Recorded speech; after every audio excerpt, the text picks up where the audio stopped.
Okay, folks, time for our next session and final session of our little do here. Up on stage as moderator of this session is Bob Chua. Of course, he's the chief executive of the Pulse Group. He's a perfect example of how going global has paid off. Of course, he's listed in his company in the UK on the Pulse Stock Exchange. With him on stage, of course, are Kulveer Tiger, the co-founder of Octomatic, as well as TagStan, Henrik Scheel, co-founder, chief executive of Sputnik 5, Philip Lee, founder of Jade Studio Productions, Paul Bregel, co-founder of Lefora Ventures and partner at IO Ventures. These chaps will be discussing how to use the story of the founders to raise awareness and PR for their companies. Please join our hands for our gentleman on stage. Thank you. Thank you. All right, can you all hear us? Great. Okay, we've got our final panelists here. Thanks for joining us. Okay, we've got an hour to talk about startups going global and asking all our fellow panelists about their experience and comments, observations of the past 2 days. But before we start that, I'm just going to get each and every one of them to give a very short introduction of themselves before we start the whole session. So, Henry, do you want to start? Sure. We're going to end with Philip. Yeah, hi everyone. My name is Henrik Scheel. I'm co-founder of Sputnik 5 and the Startup Experience. Grew up in Denmark, and then during my engineering studies, we founded Sputnik 5 as a cool kind of student job. But then I started out working in this big clean tech company doing wind turbines, and then their global research department did some cool innovation, but realized that being in a corporate company might not be the best thing for me. So decided to go full-time on the startup and was looking at our company, and would this really be a company that could go global? Does it have the high growth potential? And decided that we probably needed to learn some more about going global and building a real high growth company. So I moved to Silicon Valley about a year and a half ago. And it's just been quite a journey. Has learned a lot about building companies from many of these guys, and has basically, spent the first year just networking, going to as many conferences as possible, sitting down with people, getting intros. Finally found this opportunity in building a cool program to teach entrepreneurship, utilizing game mechanics and some of the lessons learned from Silicon Valley. And found the right partnerships, and that's what we're doing now, scaling up this startup experience program all over the world. Awesome. Thanks for being here. Paul? Hi, my name is Paul Bregel. I run a small early stage accelerator in San Francisco called IO Ventures. It was founded by myself and my 3 partners who started companies like MySpace, BitTorrent, and HotOrNot.com. So the 4 of us started about 2 years ago, and we had this vision of building out what we consider almost like an entrepreneur clubhouse. So we kind of went out there, bought a really cool building in the city, and we invite everybody to come in and hang out. We actually have part of our building was open to the public. I invite all you guys, if you're ever in San Francisco, come and stop by, grab a coffee, hang out with us. And then also we do an early stage kind of accelerator for 3 months where we pick the best companies we could find from all around the world and work very closely with them and make sure they meet all the best people. And actually, most of the speakers at this event have come in and hung out at our building and kind of given advice to a lot of the startups. Before this, I started 3 companies. I ran 1 game studio in the late 90s, early 2000s, did quite well. We were involved in about 40 games over a 5-year period. After that, I started a company called Metro, which is kind of the first location-based social network. That was a mega failure. Lost a lot of money. That sucked. And then I started a company called Lefora, where I started with my brother, who you guys met as well, and my other co-founders. And that company we got acquired about a year and a half ago. And so, yeah, now I'm working at IO full-time and here to hang out with you guys and give you my 2 cents always. Cool. Thanks for being here. Kulveer? Hello everyone, my name's Kulveer Tiger. I'm a 2-time entrepreneur. My current startup is called TagStan. So my story is, I didn't really know I wanted to be an entrepreneur till I got to university. And I actually remember the exact moment. I received an email from this organization called the Oxford Entrepreneurs, and they were recruiting people for their committee. And just the way that this email was written, I could just tell that the people who were going to join this or become a part of this team would be really, really dynamic and interesting people. So anyways, I applied, I ended up joining, and then I ended up becoming the president of the society. And it was through becoming president of that society that I actually got to go to an event like this in England. It was called Silicon Valley Comes to Oxford. And I was like the only student that was allowed to go to the dinner that they put on for all the panelists afterwards. And at that dinner, I sat next to Evan Williams. This was in 2004. So it was just when he'd left Google after he'd sold Blogger to them. And, you know, I hit it off with him. And at the same time, I started my first company, which was a marketplace for students. And he became a mentor, and I gave him some shares in the company. And then I took a trip out to San Francisco, and I didn't really have any idea about Silicon Valley. But when I went there, I was just blown away. Like, I saw the offices, I saw the culture of productivity, the fact that, you know, nobody cares what you look like, what you wear. It's all about, you know, your merit or how good you are at what you do. And then my default path was actually to become an investment banker in London. And oh my God, I wouldn't have lasted in that job anyway. Like, little things like having to shave every day used to like piss me off, and wearing a suit and having to wake up at 6 o'clock in the morning and be at my desk by 7. And so I probably wouldn't have lasted in that job anyway. And then we stumbled on this thing called Y Combinator, which was an early stage startup fund. And so after struggling for about a year in London, we applied to Y Combinator, and I had no idea that they'd accept international applications or even non-engineers, because I didn't know how to code. But we just applied, and then when Paul Graham, the founder of Y Combinator, saw that Evan Williams was my mentor and he had shares in our company, he was like, okay, you guys are in. And then pretty much I moved to the Valley in 2007. We changed our idea. We built software for eBay power sellers, and then we were really lucky. We were acquired 18 months later. Then I moved to Vancouver, Canada, and kind of hung out for a few years, and now I'm starting my second company. Fantastic, great story. Philippe, you want to tell us a bit about yourself by way of presentation, or perhaps yes, well, beforehand? I'll start introducing myself. My name is Philip Lee, and I'm the owner of Jade Studio Productions.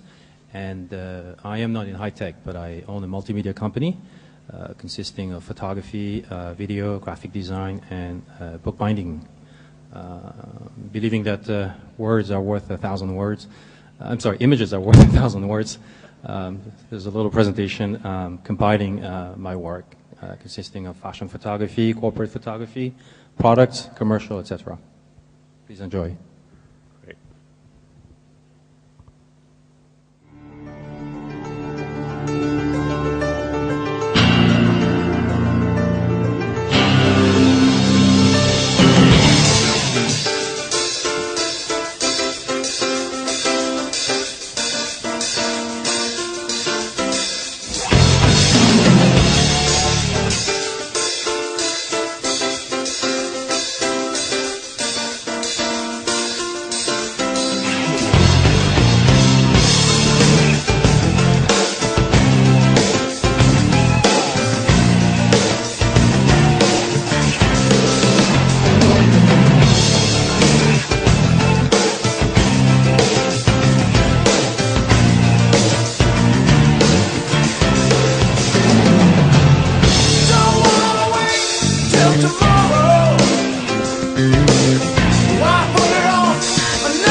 Great, awesome, thank you.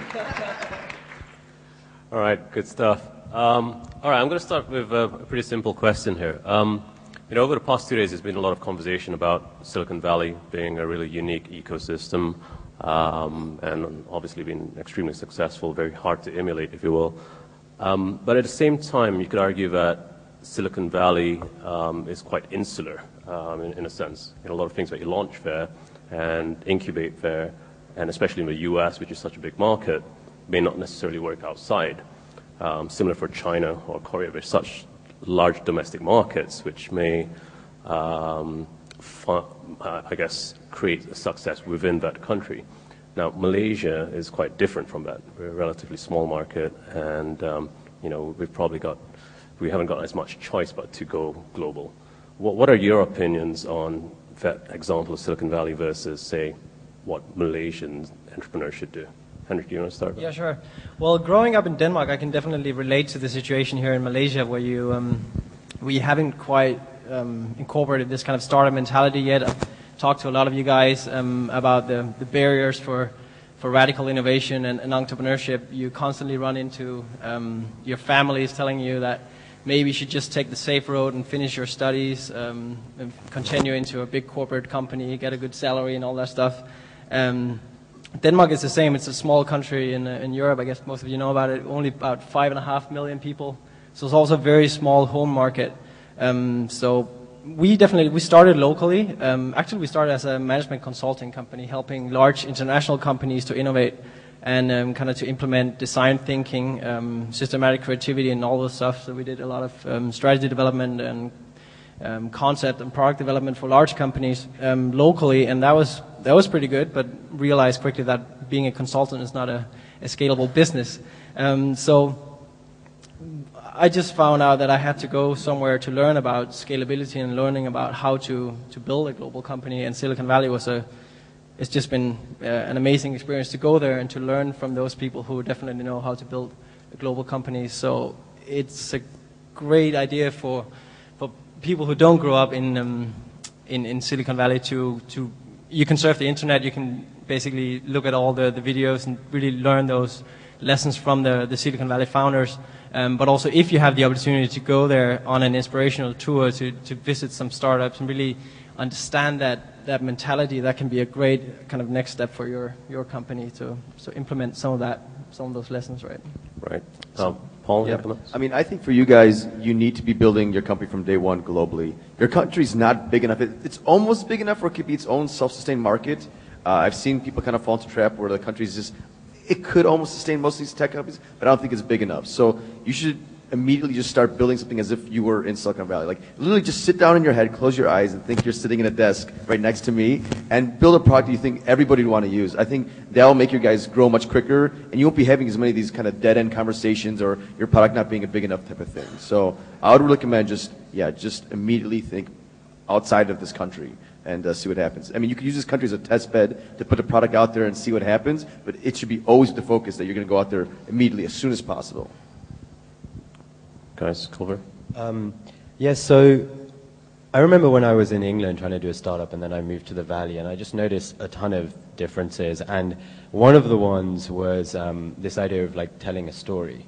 And we talked about this briefly yesterday, but I had a phone call with a VC from Sequoia Capital, and I was pitching my idea, and he was just like, stop. I'm like, what? He's like, what's your story? And I was like, what do you mean, what's my story? I'm describing my business to you. He's like, I don't care about your business. I want to know your story. He goes, Americans only understand stories, so tell me what your story is. And then I was like, okay. And then by that, I kind of understand, like, you know, why are you doing this? How did your team get together? Why are you passionate about this? And if you put it into a story, it just becomes very easy to understand. And I noticed when I was talking to a lot of the entrepreneurs outside, it was the same sort of thing. Like, they would sort of tell me a few things, and, you know, how in like a couple of minutes, how much am I going to really figure out about their business? But if they were to tell me their story about why they're looking at this or their team, then immediately I can understand it, and I can give, I think, better advice. So that was like one of the, I don't know, bits of advice I'd give here, something that I learned when I went to the Valley. And just to this point about your, you know, being a global startup, I actually completely agree with Paul. Like, in the Valley, there is this element that the best companies are there, and if you're kind of not there, then like you don't matter as much. And I found that, like, because I actually left San Francisco. I lived in Vancouver for a couple of years, and so optically, like saying you're in the valley or something is quite valuable. But I remember Ganesh mentioned this yesterday. Like, you have some big local markets. There's, I think if it's, if you add up Malaysia, Indonesia, Philippines, and Thailand, I think that's like 500 million people. And although like a consumer product anyone in the world can use, if you're doing stuff that taps into e-commerce or whatever, then obviously you have to look at your local markets. But yeah, if you think of Southeast Asia or, I don't know, yeah, that as your market when you get going, like that's probably a nice intermediary step. Great, Philippe, any comments? I guess being Asian myself, I pretty much understand the confinements of your culture, because the way you've been raised is, you know, you have your traditions, respect, and all these basically limits that you want to confine yourself in. And I think, as Paul said, you need to be global as soon as possible, and understand also how the world basically sees you, and create that image of yourself. Great. Now, I guess a related question to that then is, now that you've spent a few days in Asia, and I guess the past 2 days in Malaysia at least, and you've spoken to a lot of entrepreneurs here, a lot of investors, a lot of successful business people, would you guys be willing to invest, hire, or set up in this part of the world? Yeah, I mean, I would hire people here. I could see people who are smart, but I wouldn't invest here because I don't think I've seen anything that really floored me yet. But also, I've met some really cool entrepreneurs. I actually had a meeting right before here. I thought a really good guy. And if I see the data points, if they keep on building it and they keep on updating me, I could potentially see myself doing that, or at least help them out or help them come to the valley or something like that, give advice. But right now, no. But that's only been 2 days too, so I don't know. So I'm probably not rich enough to invest anyway in like people like Naval or Paul, but I think like, so for my second startup, we're doing something with near field communication. It's mobile, and one of the reasons I came here was also that after this trip, I'm going to Singapore and Hong Kong and Korea. And I think in terms of mobile, there's a lot of innovation happening here. And even, I read something like in like India or Africa, there's like hundreds of millions of people that just use their phone for banking. And so I want to look at that kind of stuff. And so I can see down the line, like having a presence here. RFID tags are manufactured in Shenzhen, and I'm going to go there, and we've even talked about building or buying our own production facility. So I think in certain things, like Asia has its own attractions. But on the investing side, again, it's everything Naval said. It's an emotional decision. Like, there's no science behind it. And for me to make, like, if I was an investor, to make this emotional decision, you guys have got to sell me on the story and your passion. And I think that just needs to be worked on a little bit right now. Henrik, anything to add? Well, just like Colbert, I'm also not in a position to invest anywhere at the moment, not yet. But I definitely think I want to learn much more about this region. Now I've learned something about the European market. I've been to Silicon Valley now for about 1.5 years. But I need to learn a lot more about this region before I would be able to set up an office over here. Well, we should probably set an office up over here to learn more, right? But we're not in a position to do it at the moment.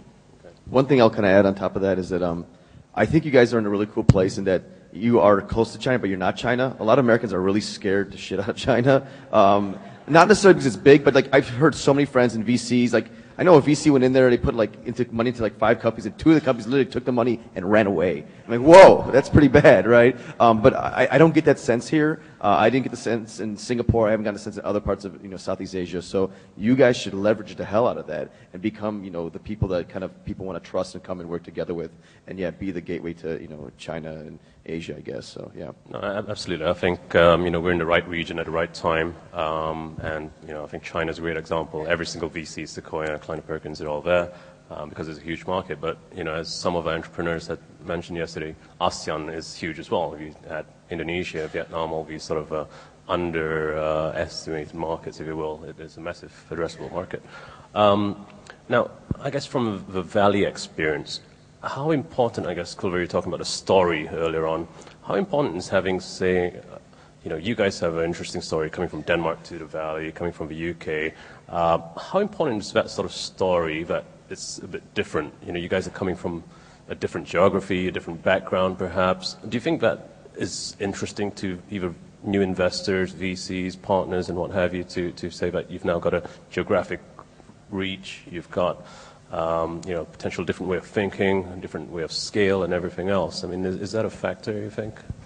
Well, it's something you can try to utilize that you are in two different regions. Now we have the companies mainly in Denmark still. I have the team in Denmark, one in Argentina, and then I'm traveling around the world, but mostly in San Francisco. And we can definitely tap into more markets now when we are global. And I think different regions are known for different things. So Denmark, for example, is very known for clean tech. And now my company is a bit, as all companies are unique, but when we're discussing like clean tech stuff, we can definitely utilize that. Coming from Denmark, that's a very respected region for that kind of stuff. So if you that we can definitely use in the American market, saying that we are from Denmark, and over in here we can basically use more that we have the San Francisco leg to kind of build on in terms of startup mentality and all that stuff. So yeah, utilizing the pros from the different regions, I think that's important. One example is I heard last night I met the founder was YTL, right? Right. Yeah, and you guys are launching a 4G network in the whole country. That's not there in the United States. You should take advantage of that, become experts in that, do a really good job, and then you guys come to the United States and be like, we're good at this already. And like, whoa, that stands out, right? So there are definitely things you guys should take advantage of, right? And that's one of them for sure. Like, that's a really obvious one, so yeah. I think in my case, the only thing that was interesting about the fact that I was from the UK when I spoke to American investors was that it just signaled determination. Like people were like, okay, this guy got up, packed a suitcase and just moved to the Valley and he wanted to make something. And in that sense, like, yes, it's a good signal. And I've also been telling some of the entrepreneurs I spoke to, like, save up a bit of money and take a trip out to the Valley. Like just being there for a week or 2 weeks, like just by osmosis, you'll pick up so much. You'll get some of the energy, and if you meet people and then you come back, and then maybe a year or two down the line you go down there again, who knows what can happen? And then maybe from an investor's point of view, they want to see like in a startup team that you've got like all of the skills covered, and so if there's diversity in where you've come from, maybe that can add, but I mean, I don't really know if that's that big of a factor. But insofar as it signals determination, then yeah, I think being from a different country and showing that you're willing to move is a good thing. Absolutely. Now, one of the other points I guess we've heard for the past few days is, obviously it's by default, having an internet or consumer internet-based business, you're global, right? So it's a bit easier than if you're in some more traditional type of a tangible manufacturing-based business. But let's just stick to an internet-based business. Now, it's easy to say go global from the get-go, but there's a lot of challenges that go with it. Now, based on your experiences, based on your observations, what would you share with the audience here as to what they should be cautious on when saying, let's go global from the get-go? Well, in terms of customer acquisition and building a global brand, I think we have benefited tremendously from having partnered up with Intel, for example. So it's extremely important to build your credentials in the beginning to be legit. And as a person, when you're networking around, you're starting to build your personal resume, and then people will start introducing you to other people who you can really benefit from knowing. But also as a company, to have somebody to say that these guys are actually legit, these guys are good. So we finally landed Intel as a partner, and that has been definitely a huge step forward, because then other people will recognize that, okay, if this big giant will recognize you as a partner, then you have something to contribute with, right? So, yeah. One warning about being global is sometimes you put a product out there and you get traction in weird places. Like all of a sudden your stuff is blowing up in India and Brazil and stuff like that. That's really cool to have, but I would be cautious about that, because if it's not going to help your business because if the CPM rates are really low, or the customers don't pay anything there, or they don't have PayPal in that country, just step back and really focus on one or two countries that are big enough, like United States or maybe like Western Europe. Well, it's not one country, but European Union rather. But yeah, if you're going to certain places that are kind of, don't get seduced by like being big in places that might not be helpful to your business originally. That's like one little tip I would say. And do you guys have any advice how to maintain a business to be competitive in global or in Yeah, thank you. Maintaining business is very much a day-to-day thing. It just takes perseverance. I mean, there's no magical formula. You just got to wake up every day and keep on doing stuff, right? If you just become lazy and you're not working on things, it's going to die. If you don't pay attention to it, it's going to, wither and kind of go away.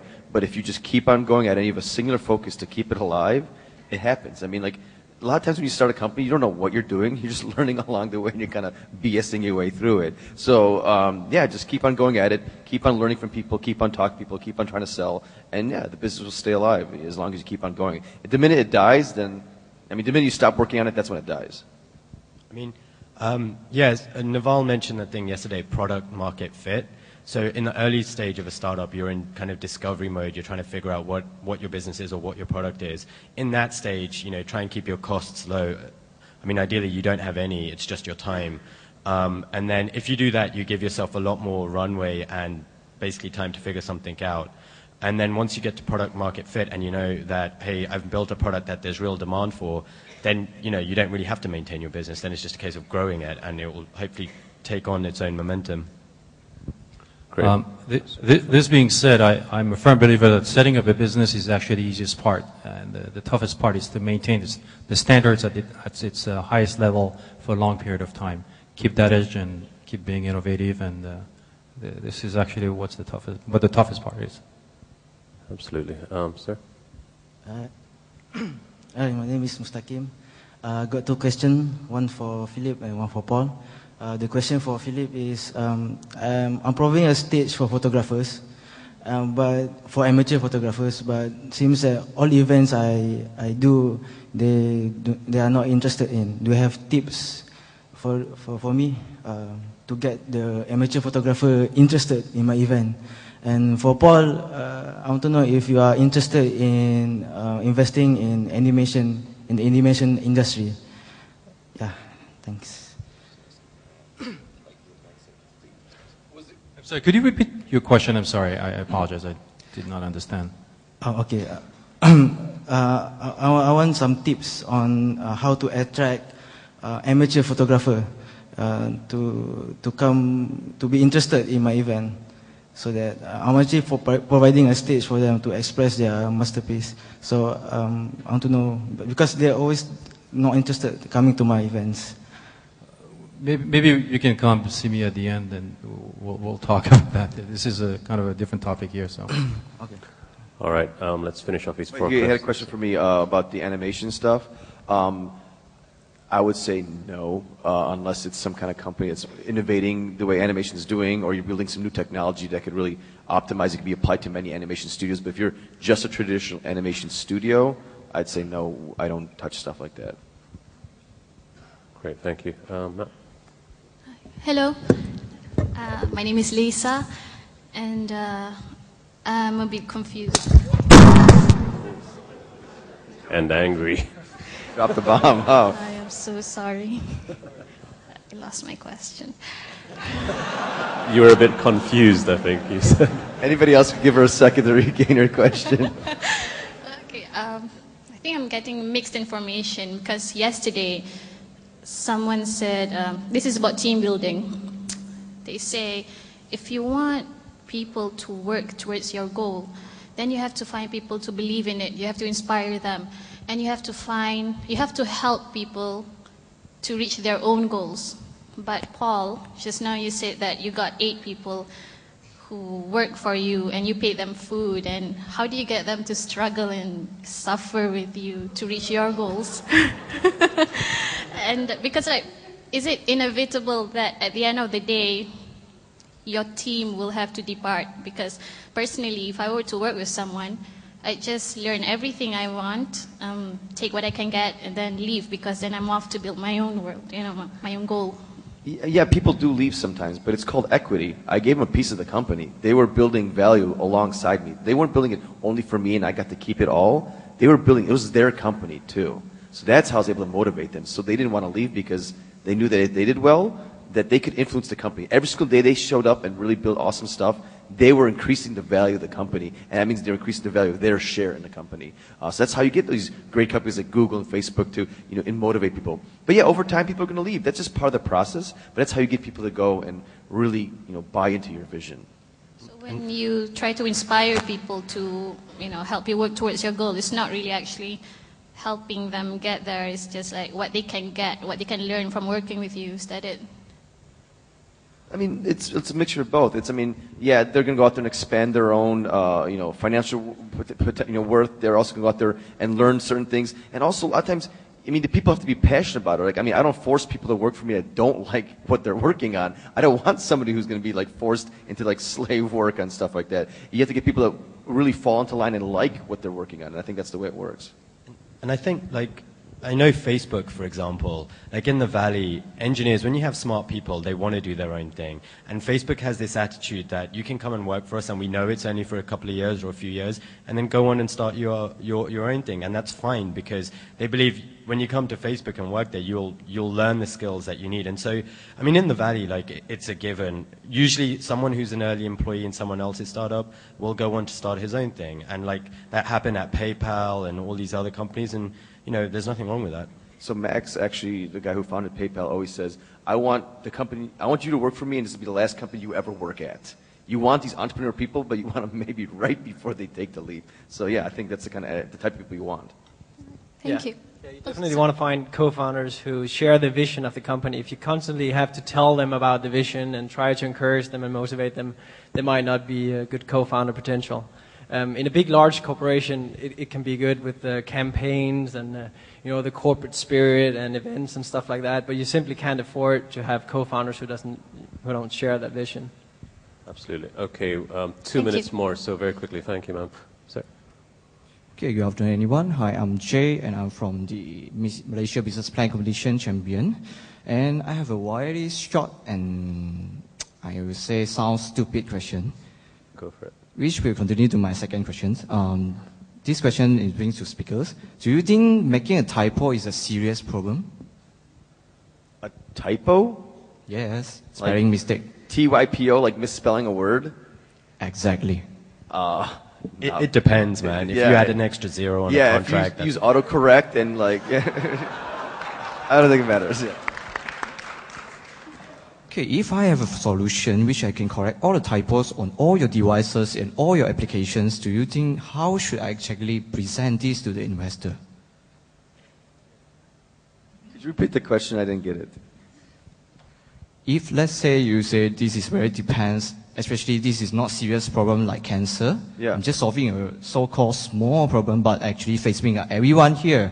Yeah. So if I have the solution to solve this problem, especially I can solve in all devices, all applications, how should I actually pitch this to investor? Well, if it's something that a lot of people hate, even if it's a really small problem, and you could solve it for everybody in the world, investors can be excited. Because they know that's, reducing friction, right? Yeah, of course. The way to do it is to give it to the investor, and they'll use your product. Give them a beta, or if it's an app. And then if I like it and it works well, then, hey, I'll invest in you. It's that simple. Okay, thank you so much. Great, thank you. All right, last 2 questions because we're running out of time. Sir, quickly. Hi, my name is Ashraf. I have a question on revenue or business model. Which would you suggest for us to go in terms of providing our service? Is it better to have free service and generate traffic, or is it better to offer a subscription-based fees and generate less traffic? Which would be more ideal to the VCs? It depends on the product. If you're Facebook, it's got to be free and you just grow to scale. If it's something else, more like a service, then it's got to be the other way. So what's the product? Well, it's just, something that I'm just thinking about, whether it's better to start off by generating more traffic, or to start off by generating revenue from day one onwards. But of course, you have very limited traffic if you start to charge. I would say don't worry about making money straight away. It's actually just pretty hard to make something people want. That's your first problem. If you make something people want, eventually you'll figure a way to make money out of it. All right, thank you. All right, final question, ma'am. Hello, my name is Wenai. I'd like to ask all the panelists the question: Who was your inspiration when you began your entrepreneurial journey, and what keeps you creative in this ever-changing world today? What keeps you inspired, and what helps you keep your creativity alive? Thank you. Great question. Okay, cool. Oh God, I think it was actually, so I mentioned the story about I joined Oxford Entrepreneurs. It was the guy who founded that. His name's Bob Goodson. He moved to the Valley. He was the first employee at Yelp, and now he has this company called Quid. And he was just like super productive, super creative, knew what he wanted, and I was just inspired by him. And it was somebody I could relate to. He was another student at Oxford. He was just a couple of years older than me. And then the second one was, I kind of feel like I have no choice but to be an entrepreneur. I honestly don't think I could work in other companies. Like, one thing I've realized about myself is I can only work 3 days at a time. Like, I can work Monday to Wednesday really hard, and then Thursday I just can't do it. And like, I work weird hours. I love working at night. And the other thing I've realized is what motivates me in life is experiences. And money is attractive insofar as it enables you to have these experiences. And so, for example, coming to Malaysia like this, like, if I had a job, I couldn't do this. So I realized that the life I want to live, the experiences I want to have, this is my lifestyle. I'm going to be an entrepreneur. And it's just way more engaging, and I love risk. And so it's, you know, I don't have to work to say, like, oh, I want to keep being an entrepreneur. It's just me, I guess. Philippe? As corny as it sounds, my wife is the one who is behind the reasons why I'm who I am today. I've had a long corporate career for many, many years, and was always bitching about my life.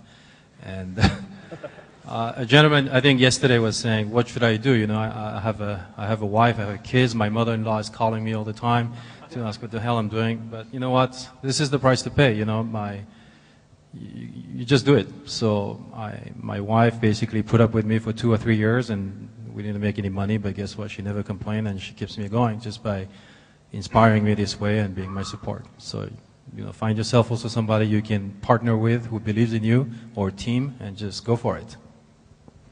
For me, I'd say it's two people. One, I inherently was lucky. My dad's an entrepreneur, so I could look at him ever since a little kid and say, hey, he built a company, well, I could do that too. So that was a really big thing in my life, and it made it way easier, even though they still didn't like the fact that I started my own company, which is kind of weird.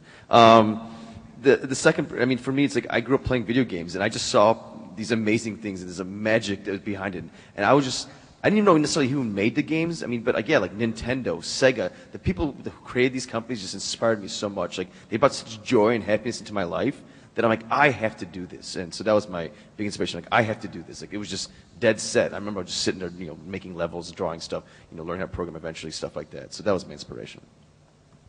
I think one of my initial inspiration to want to become an entrepreneur was actually a professor at my old university in Denmark who said, so what should be engraved on your tombstone?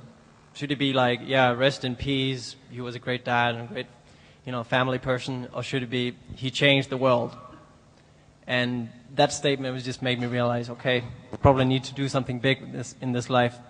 But in terms of other people that you can look up and look at their stories and stuff like that, I think there's so many cool Silicon Valley founders that have inspired me a lot. I would recommend reading the book Founders at Work, which is a collection of really good stories from some of the Silicon Valley icons, where you get into their mindset and learn what was the process, what kind of failures did they go through, and how did they actually ended up, you know, making those great companies. Great. Well, Chance, that was really inspiring, insightful, and wonderful panel discussion with you guys. I enjoyed that tremendously. Thanks for coming all the way out to Malaysia. Thank you for having us. Yeah. We hope we'll see you again next year. Ladies and gentlemen, please put your hands together for Kulveer, Philip, Paul, Henrik, and Bob. Thank you.